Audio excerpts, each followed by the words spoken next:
forgiving such a child limitlessly for all times to come? It's possible. Then you would be unkind to a criminal and unkind to the innocent children. You will be responsible for the suffering caused by such a child to the other sisters or brothers. So understand the philosophy of sin through your own personal human experiences. And your inner wisdom would declare that that is exactly how it should be in relation to God. There is no other philosophy which can govern this relationship. Well, I should perhaps repeat the last part of the question, which is where is the line drawn between those who go to paradise and those who go to hell? Yes. The Holy Quran draws this line very conspicuously, yet invisibly for mankind. I'll explain why. It's not a paradox, it's a situation of compulsion. The Holy Quran says, La yukallifullahu nafsan illa wus'aha laha ma kasabat wa alayha maktasabat. Man would not be burdened beyond his capacity. This is the overriding law. And for him is what he earns, and against him is what he does by way of wrongdoing. Now, this is a very important principle. When we talk of misbehavior, we forget that misbehavior should be understood differently in different connotations.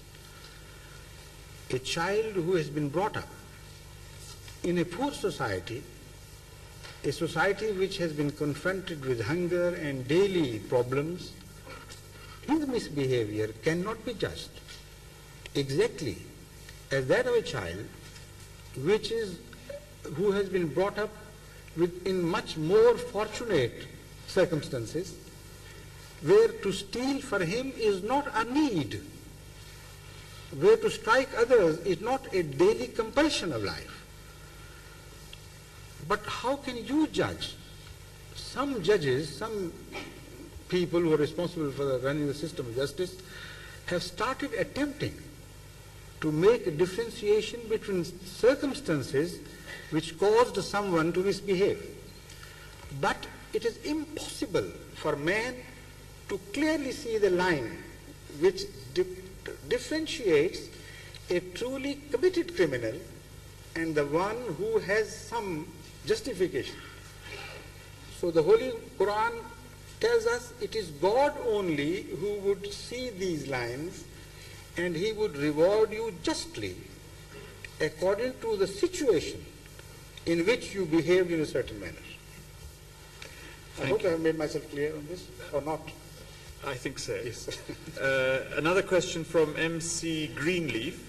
Should state and religion be kept separate? That is there any place in the modern world for a theocratic state? Certainly not according to the Holy Quran. There is no room for a theocratic state. Islam is a religion which emphasizes the role of secularism in governments. I have recited to you many verses of the Holy Quran in which this has been clearly and repeatedly mentioned, that in the dispensation of your responsibilities as members of governments, you must discharge your responsibilities with the principle of absolute justice, regardless of what religion, what color, creed, people under you belong. The only known system of dispensation of government to Islam is that based on absolute justice. So because I did not have time to speak on democracy, that is why I left this portion out. Well, you have a few minutes if you want to expand on that. Do you want to go on a bit about democracy? No, of course. I'm quite happy. I feel at ease. Otherwise, we could take one or two more questions. Yes, please. This is from Shakil. religion was needed at times when humanity was not cultured or civilized. Do you agree, sir, that religion is making mankind uncivilized today? More killings have been done in the name of religion. Well, first of all, I should beg to differ with this statement that more killings have been done in the name of religion. I think the killings which were caused by the Second World War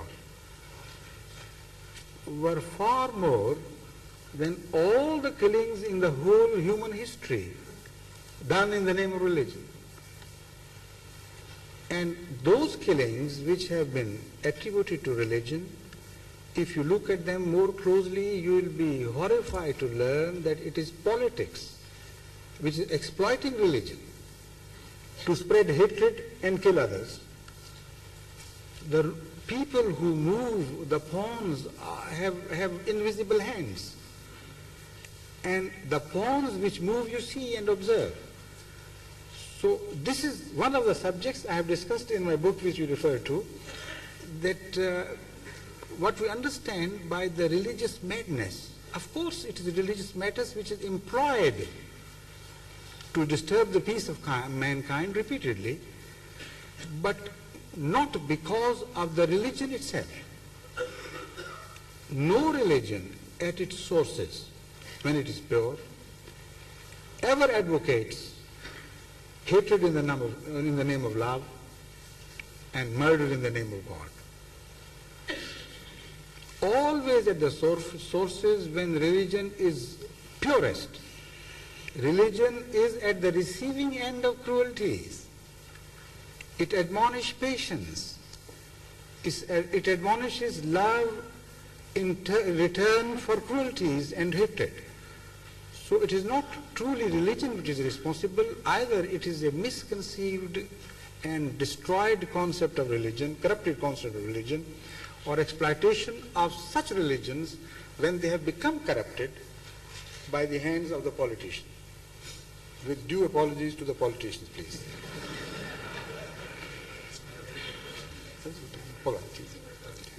Well, I think that's all the questions that we have time for. Thank you very much for submitting so many, and I will now ask His Holiness to conclude the meeting by leading us in silent prayer.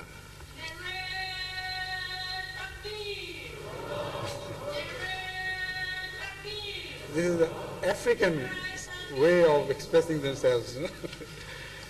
All right, now, again, let me remind you that Islam is a religion of, a very magnanimous approach and attitude. It is impossible even to expect someone out of courtesy to join someone in a religious rite if he does not so desire. Now, this is not a right, of course. Prayer is common to every religion, and every man, I think it should be common to every man.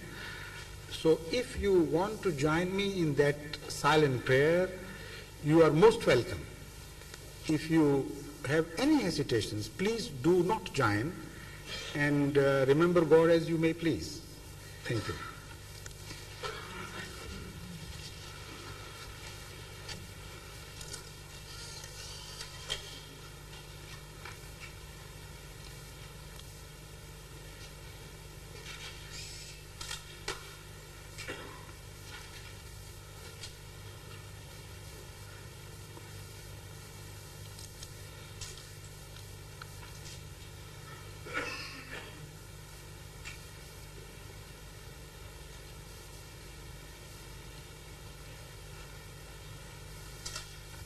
Amen.